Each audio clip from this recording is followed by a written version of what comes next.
내가 가진 것이 없어도, 내가 실수가 많고 부족해도 하나님은 나를 있는 모습 그대로 사랑하십니다. 믿음으로 아멘.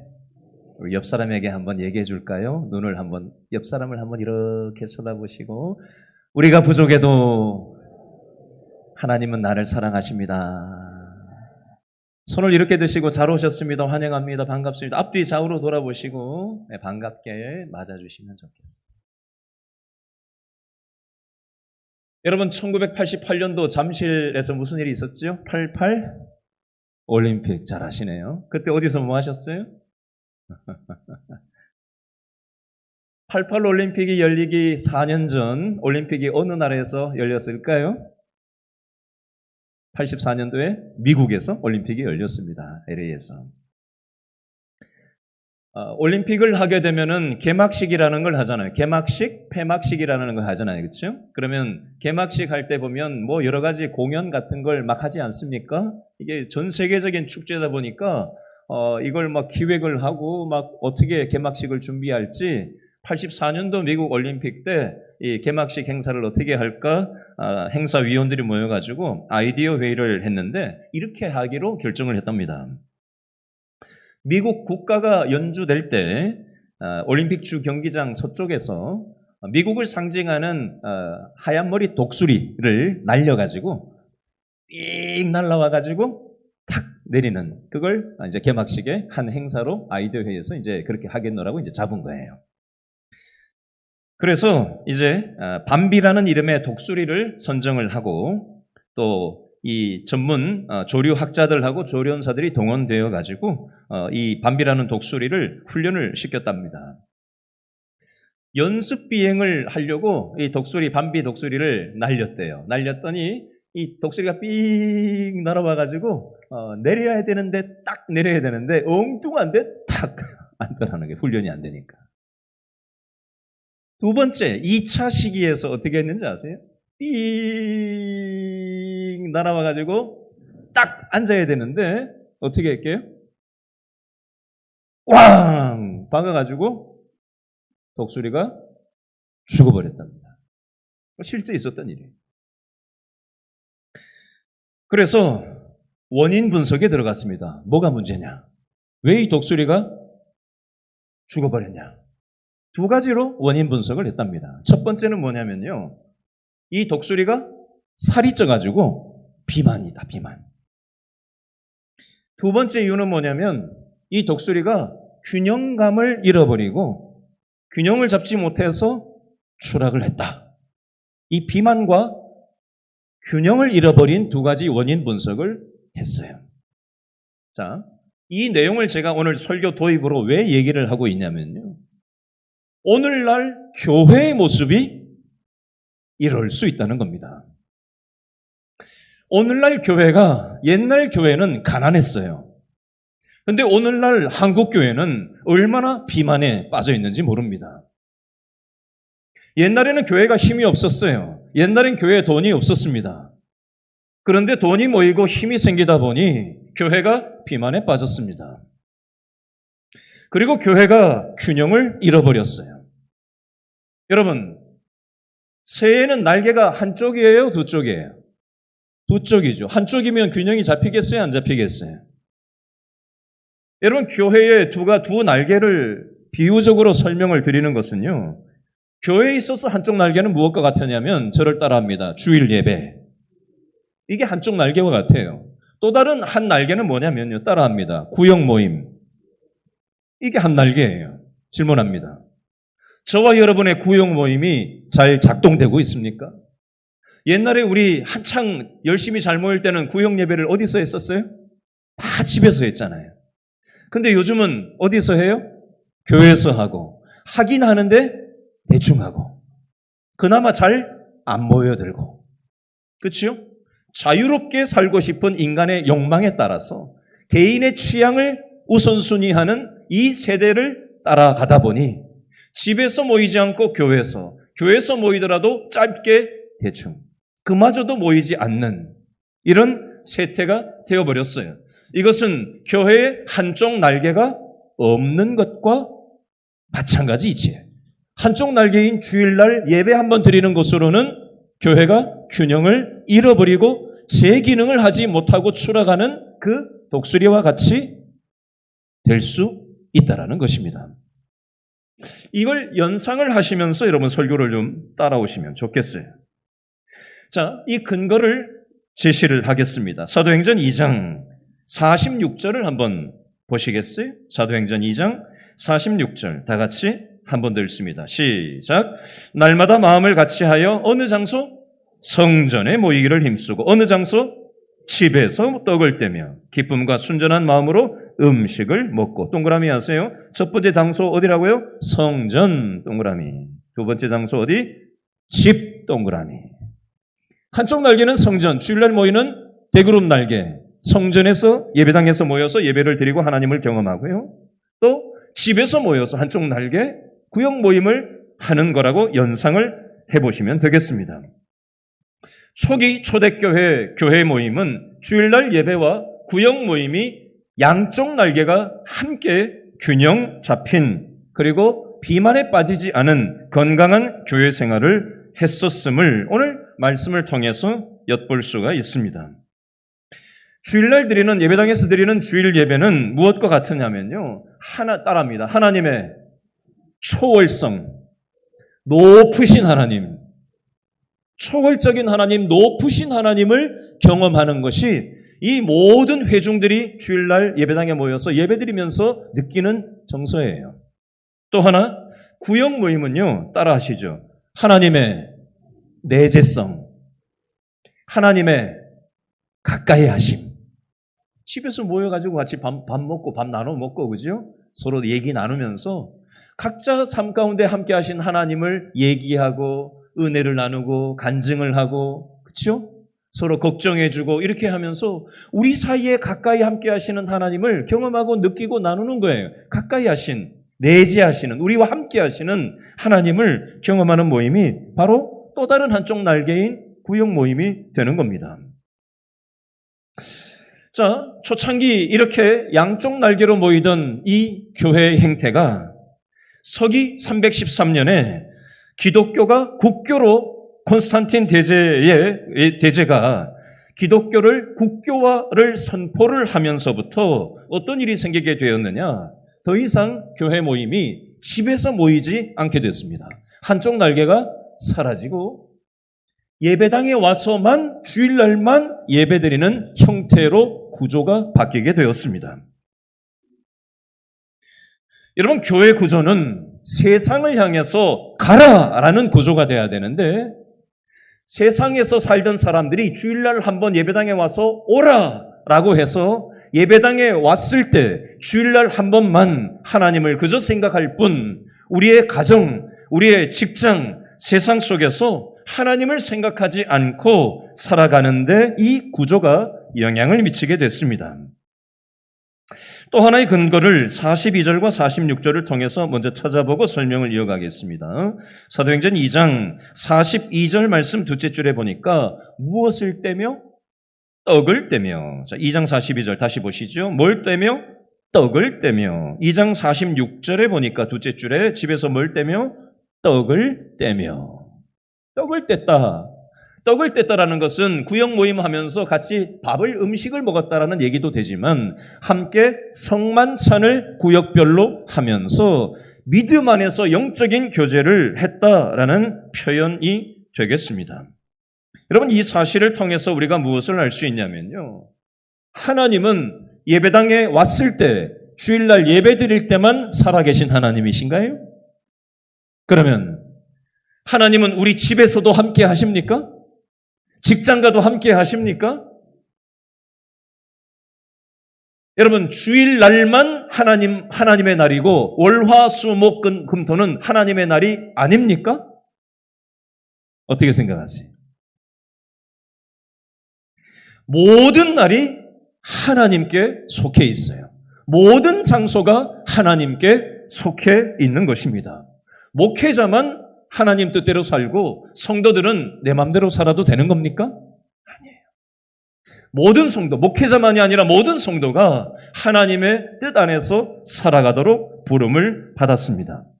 여러분 학교 다닐 때 종교개혁이라는 말 들어보셨을 거예요. 학교 안 다니신 분도 종교개혁이라는 말은 다 들어보셨을 거예요. 종교개혁을 쉽게 표현하면 이런 의미입니다. 따라합니다. 성경을 성도들의 손에. 옛날에는 책이 없던 시절에 목회자들만, 성직자들만 성경을 볼 수가 있었어요. 언어도 무슨 라틴어, 헬라어 뭐 이런 것만 가지고 써 있었기 때문에 번역도 안 되던 옛날 시절에는 책도 귀하고 고급이었지만 비쌌고 또 컸지만 언어도 알아들을 수가 없었기 때문에 일방적으로 목회자들, 성직자들에 의해서 설교가 일방적으로만 듣는 방식이었어요. 그러나 종교개혁이 생기면서 성경이 인쇄술의 발달과 함께 성경이 보급되기 시작하고 각종 나라 언어로 이게 번역이 되면서 사제들만, 성직자들만 성경을 읽을 수 있고 가질 수 있는 게 아니라 모든 성도들이 읽을 수 있고 휴대할 수 있는 그런 세상이 되면서 종교개혁이 이 시기와 맞물린 거예요. 이게 첫 번째 종교개혁이라고 할 수 있고요. 두 번째 종교개혁은 뭐냐면요. 저를 한번 따라해 주시기 바랍니다. 사역을 성도들의 손에. 목회자만 사역자가 아니라 모든 성도가 사역자라는 정신을 가지고 가정으로 들어가는 거예요. 나도 사역자라는 정신을 가지고 직장에 출근하는 겁니다. 이게 제2의 종교개혁이에요. 어떻게 인식하느냐가 그렇게 살게끔 만들게 돼 있어요.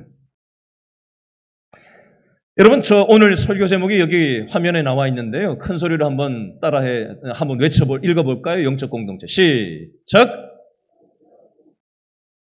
어떤 공동체?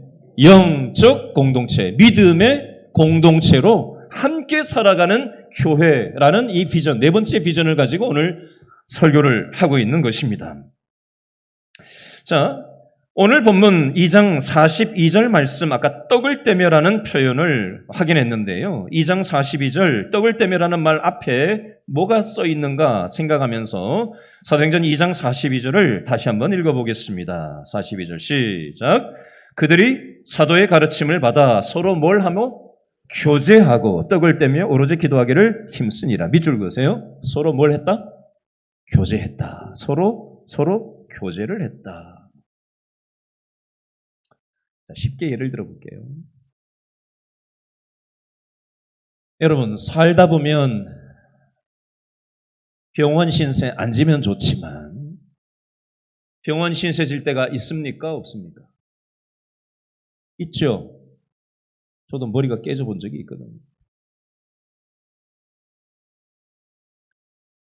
여러분, 외롭지 않고 싶지만 살다 보면 이런저런 일로 외롭고 힘겨울 때가 있어요? 없어요? 솔직히 있잖아요. 없는 척 하지 마세요.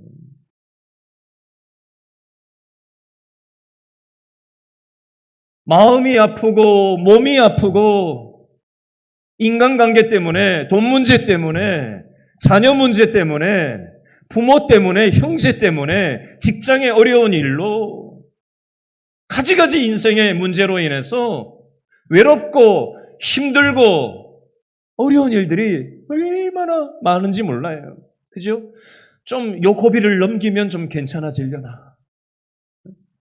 이거 넘기면 좀 괜찮아지려나. 이거 해결되면 또 다른 문제가 찾아오고 또 다른 문제 고비를 넘기면 또 다른 놈이 찾아오고 바람 잘 날이 없어요. 그죠? 점점 더 삶이 복잡해지고 점점 더 책임이 많아지는 것 같고 그죠? 너무나도 삶이 만만치가 않아요. 광야와 같아요, 이 땅이. 내가 외롭고 힘들고 지칠 때 누군가 나한테 문자라도 하나 넣어주고 나한테 관심을 가지고 함께 마음을 나눠주고 공감해주고 나를 기다려주는 사람이 있다면 얼마나 힘이 될까요? 지난주에 우리 교회 성도님 한 분이 저한테 이런 얘기를 하시더라고요. 목사님, 제가 우리 교회 연세 드신 아무개 성도님을 찾아뵀더니 그 성도님이 저한테 이런 얘기를 하시더라고요. 하면서 이 얘기를 하셨어요. 수년 동안 우리 교회를 예배를 못 나오고 계신 우리 성도님이 이렇게 얘기하시더래요. 우리 길신교회 성도들이 내가 교회 안 나가고 있으니까 죽었다고 생각하는 거 아니야? 이 얘기를 하시더라고요. 제가 그 말을 지난주에 딱 듣고 참 마음이 아팠어요. 저와 여러분들은 건강해서 또 몸이 불편하고 힘들어도 어쨌든 예배당에 오늘 나와서 앉아 있잖아요. 영상으로 지금 예배 참석하시는 분들도 있거든요. 사정 때문에 몸이 안 좋아서. 그런데요, 현재 우리 길신교회 성도 중에 7분이 요양원에 계신 분이 계세요. 인천의 심청자 집사님. 그리고 여기 요 강 건너서 우리 이영심 권사님. 남양주에 우리 박봉옥 권사님, 김병란 집사님, 이재호 권사님, 김인심 집사님, 정영숙 목사님 7분이 현재 요양원에 계셔요. 어떨 것 같으세요? 현재 한 10여 명 정도의 항암 치료를 받고 계신, 추적 관찰 중이신 우리 성도들이 계셔요. 어떨 것 같으셔요? 마음이. 연세 드신 우리 성도들이 계세요. 90세가 넘으시고 80세가 넘으신, 고동이 불편하시고 귀가 안 들리시고 여기저기 힘드셔서 교통편이 없으셔서 예배 나오고 싶은데 나오지 못하시고 영상으로만 예배 참여하시는 어르신들이 계시고, 젊은 사람들 중에서도 허리가 아프고 힘이 들어가지고 예배당에 예배 때 앉아 있지 못할 만한 건강 상태인 젊은 사람들도 있어요. 어떨까요? 여러분, 사람이 몸이 아프면, 힘들면, 그죠? 별 생각이 안 나는 거예요. 이런가, 저런가 싶기도 하고, 그죠? 힘들어요. 그때 누군가 나를 관심을 가져주고, 문자라도 하나 남겨주고, 기다려준다면 힘이 되지 않을까요? 여러분, 요즘 점점 더 세상 사는 게 각박해지고 외로워지고 있어요. 옛날에는 대가족이 모여서 살았잖아요. 교통이 발달되지 않고 비행기도 없고 배도 없고 차도 없던 그 시절에, 자전거도 없던 그 시절에, 그죠? 행동 반경이 동네에서 다 친족들이 모여서 살았잖아요. 그렇죠? 그런데 그 엄청나게 많은 대가족들이, 막 친족들이 옆집에 살고 이웃에 살 때하고 다르게 도시화가 되면서 다 도시에서 살잖아요. 대부분 요즘. 비행기도 발달하고 배도 발달하고, 그죠? 자동차도 엄청나게 빠른 속도로, 이제는 뭐 GTX가 지방으로까지 이제 연결된다고 이제 대통령이 공약을 지금 내놨단 말이죠. 이 교통의 발달과 함께 우리가 출퇴근하는 길이도 길어지고, 그렇죠? 다 친족들이 뿔뿔이 살고, 이제 4인 가족도 잘 없어요. 3인 가족, 2인 가족, 1인 가족, 제일 많은 가족 구성원 형태가 1인 가족이 우리나라가 제일 많다고 하잖아요. 근데 이게 점점점 퍼센트가 더 많아질 거라고 하잖아요. 그러다 보니 외로운 거예요. 외로운 거예요. 혼자 사는 게 외로운 거예요. 편한데 외로움이 있는 거예요. 자유로운데 채워지지 않는 관계의 허기가 있는 거예요. 그래서 SNS, 핸드폰을 들여다보고 유튜브를 하고 온라인으로라도 내가 접속되어 있고 누군가와 연결되어 있으면 내가 뭔가 혼자가 아니라는 생각을 잊어보려고 몸부림을 치는 겁니다. 그러나 어떤 통계가 있는지 아세요? 이것도 적당히 해야지, 너무 선을 넘어서 핸드폰이나 영상 매체를 너무 많은 비중으로 시간을 쓰게 되면요, 어떤 현상이 일어나느냐, 더 외로워진대요. 더 공허해진답니다. 어떤 사람은 자식도 내 맘대로 안 되고, 반려동물들은 내가 하자는 대로 잘 따라오니까, 응? 반려동물을 키우면은 내 외로움이 좀 해결될까 싶어가지고. 요즘 많은 집집마다 반려동물을 키워보지만 일부분은 순기능이 있지만 완벽하게 내 공허감을, 외로움을 반려동물이 채워줄 수는 없는 거예요. 여러분, 사람은 누군가와 소통하고 공감대를 형성하고 사회적인 관계를 이루면서 살아야 행복감을 누리는 존재예요. 사람에게는 네 가지 감정을 느끼고 싶어하는 욕구가 있는데 첫 번째는 소속감이라는 감정을 느끼고 싶어해요. 내가 어딘가에 소속되어 있다는 소속감의 그 느낌을 경험하고 싶어해요. 두 번째는 수용감이라는 감정을 느끼고 싶어 하는데 소속된 공동체 안에서 내가 받아들여지고 있다라는 수용감, 이 느낌을 받고 싶어 해요. 후용 모임을 갔는데 본체만취하고 자기들끼리만 얘기하고 나를 쳐내는 느낌이 든다. 그러면 다시는 내가 가나 봐라. 이렇게 되는 거죠. 그런데 내가 부족하고 연약해도 내가 이 공동체 안에, 이 모임 안에 받아들여지고 있다라는 그 경험을 하게 되면 또 가고 싶은 거예요. 그렇죠? 소속감과 수용감. 소속감과 수용감이 함께 경험될 때 사람은 안정감이라는 감정을 느껴요. 안정감. 그리고 네 번째, 자존감이라는 게 있어요. 자존감. 자기의 존재 가치를 인정받고 싶어 하는 자존감이에요. 우리 인정받고 싶잖아요. 그죠? 집에서도 인정받고 싶고, 학교에서도 인정받았으면 좋겠고, 직장에서도 교회에서도 인정받고 싶잖아요. 그게 자존감이에요. 사람의 기본 욕구라는 거예요, 그게. 여러분, 우리 구역 모임이 어떠해야 되느냐?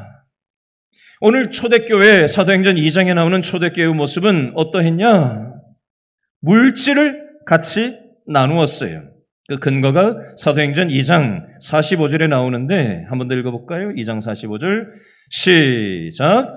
또 재산과 소유를 팔아 각 사람의 필요를 따라 나누어 주며. 무엇을 나눴어요? 재산과 소유를 팔아서 각 사람의 구역 식구들의 필요를 따라 나누어 주면서 함께 살았다.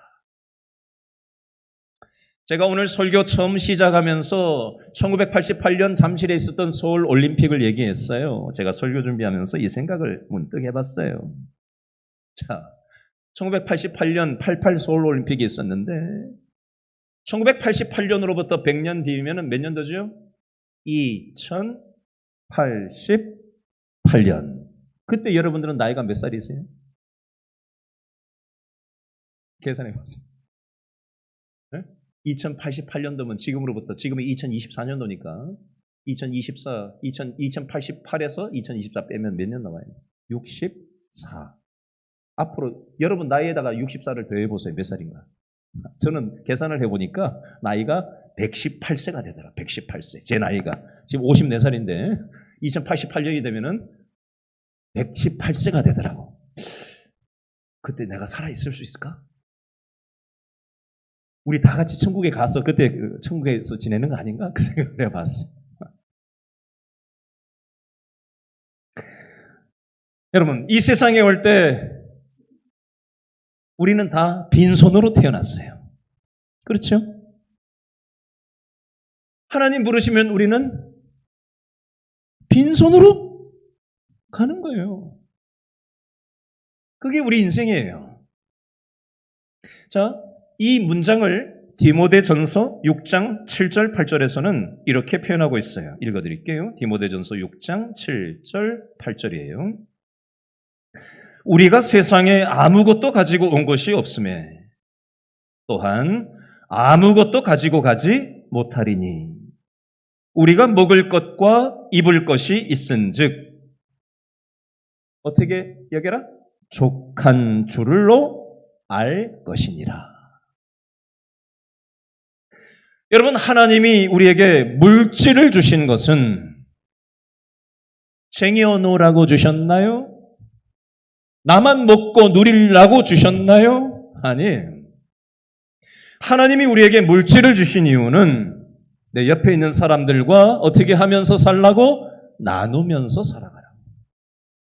하나님이 우리에게 시간을 주신 것은 나만을 위해서 시간 쓰라고 한 게 아니라 그 시간을 나누어 쓰면서 누군가를 위해서 사용하라고. 하나님이 나한테 달란트, 은사를 주신 것은 나의 욕망을 위해서 쓰라고 주신 게 아니라 누군가와 나누면서 살아가라고 물질과 시간과 은사를 선물로 주신 것입니다. 이것을 나누면서 살 때 우리의 삶은 가치 있는 삶이 되고 가치 있는 삶을 살아가며 만족하며 살아가는 사람의 삶이 진정한 행복이요. 가치를 추구하는 삶이 진정한 행복을 체험할 수 있다는 것입니다. 저는 우리 길신교회 성도들이 가치 있는 삶, 의미 있는 삶, 나누면서 살아가는 삶이었으면 좋겠어요. 아멘. 반대 예를 하나 들어보겠습니다. 하워드 휴즈라고 하는 사람이 있어요. 미국의 영화 제작자인데요. 1905년에 태어나가지고 1976년에 죽었어요. 미국의 할리우드라고 들어보셨을 겁니다. 영화 산업이 많이 있는 이 할리우드 영화에 이 하워드 휴즈라는 사람이 대단한 영향력을 미쳤던 사람이고요. 미국 동부 뉴욕에 있는 브로드웨이의 연극과 뮤지컬 사업에도 이 사람의 영향력이 막대했습니다. ABC 방송과 TWA 항공사 지분도 엄청나게 많이 가지고 있고요. 방위산업, 전자, 매스컴, 제조업 할 것 없이 엄청나게 돈을 많이 모았던 사람이에요. 자, 이 사람한테 기자가 찾아가서 질문을 했답니다. 사람이 행복해지려면 얼마나 많은 돈을 벌어야 한다고 생각하십니까? 질문을 했더니, 이 재벌한테 질문을 했더니 뭐라고 얘기했는지 아세요? 이렇게 얘기했습니다. 무조건 지금보다 더 가져야 행복합니다. 이렇게 얘기했대요. 제가 이분 자료를 추가로 또 찾아봤는데요. 말년에 미국 라스베가스에 가서 호텔에서 지냈었대요. 그런데 누가 자기 돈 뺏어갈까 싶어가지고 자기 옆에 아무도 접근을 못하게 만들려고 자기가 묵고 있는 호텔 전체를 샀답니다. 그리고 세균에 감염이 될까 싶어가지고 철저하게 했대요. 근데 이분의 말년이 어땠는지 아세요? 이 사람인지 아닌지 나중에서야 식별을 할 만큼 이분의 장례 때 찾아온 사람이 거의 없었다고 합니다. 엄청난 부자였어요. 그 삶의 마지막 모습을 보면 과연 이 사람이 행복했을까? 그 생각을 자세한 내용은 여러분들 검색을 해보시면 하워드 휴즈라고 검색해 보세요. 아주 더 자세하고 아주 더 구체적인 내용을 여러분들 보시면서 돈 가진 이 재벌이 이렇게 비참한 말년을 보내나. 더 가지면 행복할 거라고 얘기했던 이 사람의 삶이 대인기피증에 걸려서 비행기 추락사고도 몇 번 겪고 정신병도 앓고 아무도 모르는 병원에서 혼자 병상생활을 하다가 말년을 그렇게 보냈다라고 합니다. 자, 이에 반해서 제가 경험한 내용을 하나 말씀드릴게요. 일전에 말씀드린 적이 한 번 있는데요. 제가 부목사 시절에 있었던 일입니다. 주일날 교회 예배가 마치고 나가지고 교회 재정장로님이 저한테 좀 보자고 해서 1대1로 딱 만났어요. 주일날 오후에. 그런데 이 재정장로님이 저한테 두툼한 봉투를 하나 탁 넣는 거예요. 장로님 이게 뭐예요? 뭡니까? 그랬더니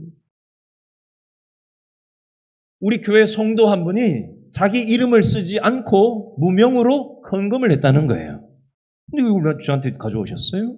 그랬더니 목사님 교구 식구 내용이라고 한번 사연을 써놓은 걸 읽어보시라고.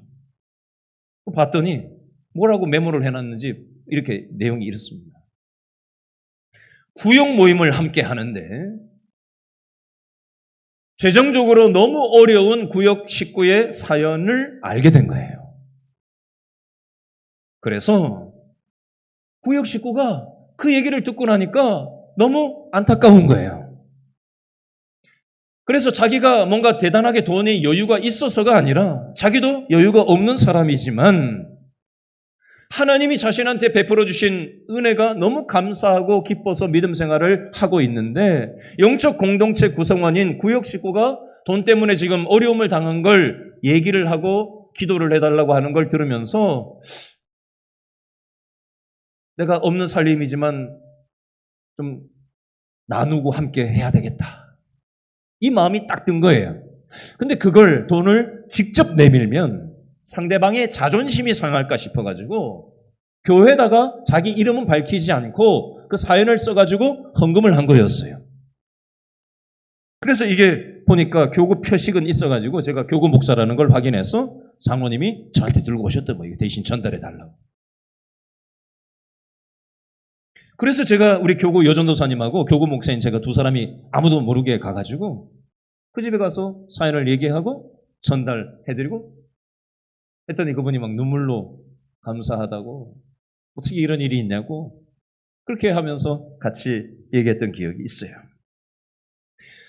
하나님이 주신 물질, 하나님이 주신 시간, 하나님이 주신 은사와 달란트를 나의 행복만을 위해서 쓰는 인생이 아니라 하나님이 주신 것이 감사하고 기쁘기 때문에 그것을 나누면서 살 때 진정한 행복과 만족이 있을 수 있다라는 것입니다. 여러분 요즘 뉴스를 보셔서 아시지만 이스라엘과 팔레스타인 간에 전쟁이 벌어지고 있어요. 요즘 뉴스가 좀 덜 비춰주기 때문에 아무런 일도 없는 것처럼 우리는 착각하지만 지금도 간혹가다 뉴스를 통해서 팔레스타인 지구에 전쟁 때문에 먹을 것이 없어가지고 얼마나 그 땅이 지금 비참한 상황인지 몰라요. 오늘 사도행전 2장에 나오는 이 초대교회의 상황에도 이 팔레스타인 지역에 그때도 전쟁이 있었어요. 여러분 우크라이나 전쟁 뉴스 보시고 이스라엘 전쟁 보시면 전쟁통에 아버지도 잃고 어머니도 잃고 우리 옛날 6.25 전쟁 터졌을 때 아버지 잃고 어머니 잃고 자식들 잃어버리고 그죠? 그런 아픔이 우리나라에도 옛날에 있었잖아요. 이 팔레스타인 땅에 오늘 사도행전 2장에도 전쟁이 있어서 경제 상황이 경제 활동이 제대로 됐겠어요? 정상적인 직장 생활이 됐겠냐고요. 그러니 먹을 것이 어디 있어요? 음식도 먹고 하는데 아버지도 없어지고 어머니도 없어지고 가족이 뿔뿔이 흩어지고 어디 사는지도 모르는데 상황이 만만치가 않았겠죠. 고아도 생기고 과부도 생기고 어려웠을 겁니다. 일자리도 없었을 거예요. 바로 이런 상황에 교회가 교회 안에 있는 구역 식구들의 어려운 상황을 놓고 상대방의 필요를 채워주고 없는 살리지만 나누고 함께 걱정해주고 함께 기도해주고 이러한 일들이 초대교회 사도행전 2장에 있었다라는 것입니다.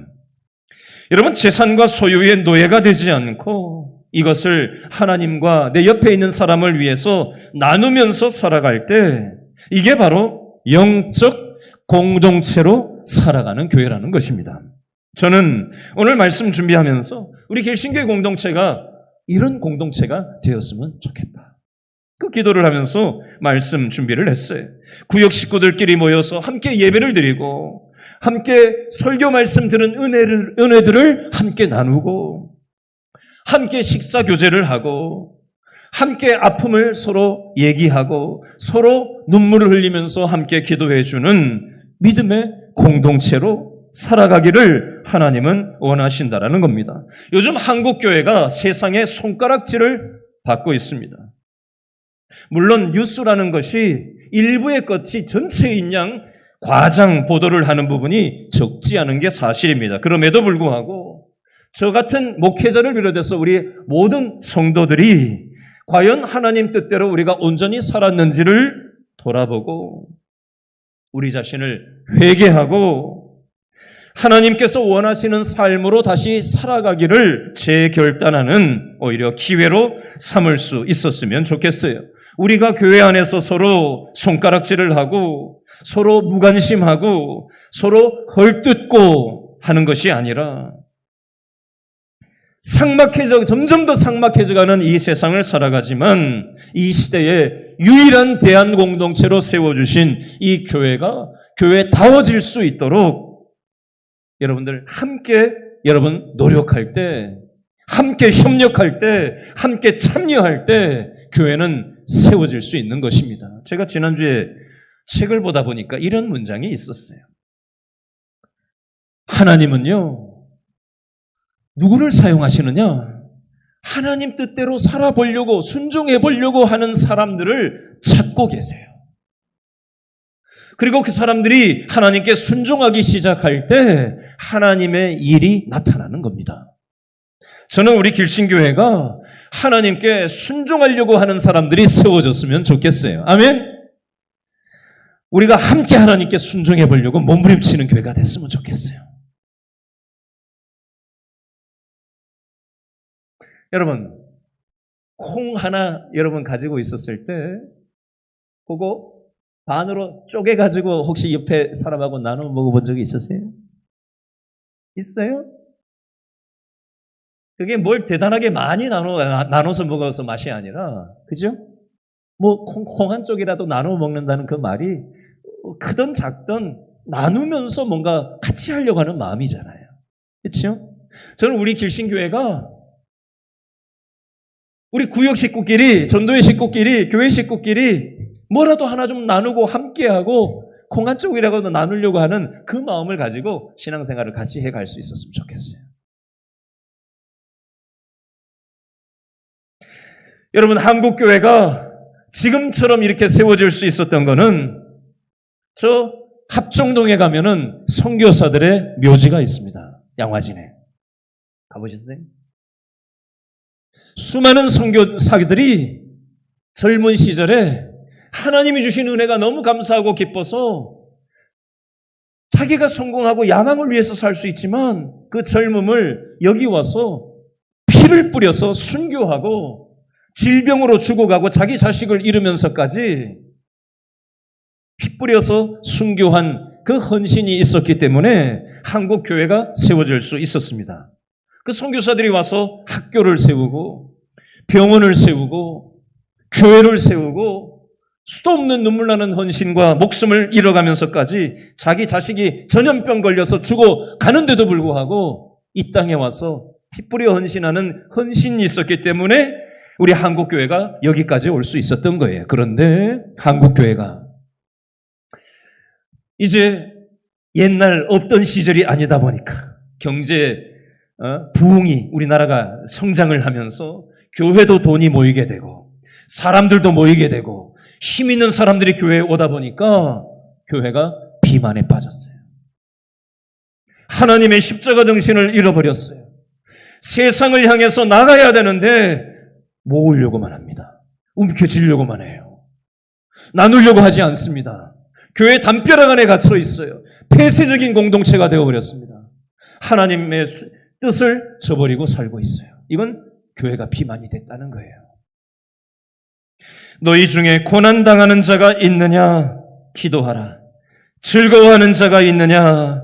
찬송하라.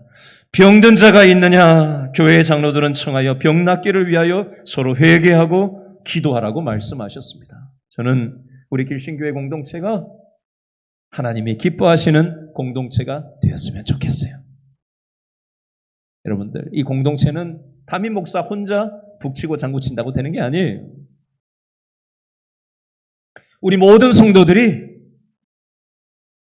내 자유를 위한 선택을 하는 게 아니라 하나님이 원하시는 선택을 함께 참여하고 동참하고 마음을 나누고 마음이 모일 때 교회 공동체가 단단하게 세워질 수가 있는 것입니다.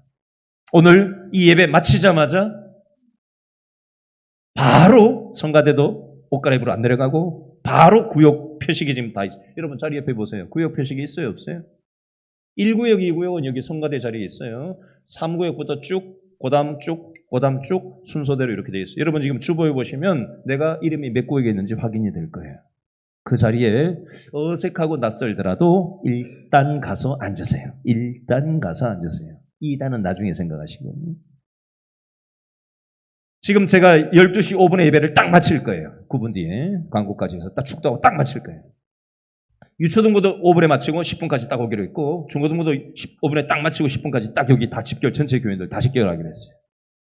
그래서 구역별로 우리가 지금 전체적으로 모임을 딱 하고 그리고 지하로 내려가서 식당에서 6팀, 옆에 방에서 4팀, 전도대방에서 1팀, 11팀이 제비뽑기를 해가지고 윷놀이를 한 5개 정도 할 거예요. 김밥 먹고 어묵탕 먹고 귤 먹고 먹으면서 우리가 재밌게 할 겁니다. 근데 목적이 윷놀이가 목적이 아니죠. 결국은 믿음의 공동체가 되는 방향성을 위한 관계 형성을 위해서 윷놀이를 하는 거지 윷놀이 자체가 목적은 아니에요. 그러나 일단은 이름을 알아야 될 거예요. 이름표도 다 붙일 거예요.